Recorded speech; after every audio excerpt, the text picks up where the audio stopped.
Крепост. Глория. Сценарий Людмил Иларионов. Невиждане. Емилия. Сценарий Людмил Иларионов. Само ме обичай. Малина. Сценарий Николай Скерлик. Пожарите на любовта. Веселин Маринов. Сценарий Людмил Иларионов. Сладки лъжи. Есил Дюран. Сценарий Людмил Иларионов.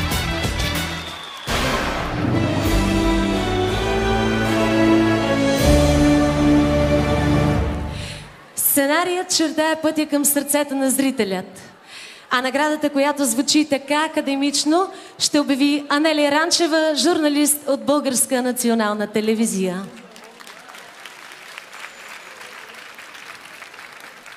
Добър вечер! Сигурна съм, че всички знаете какво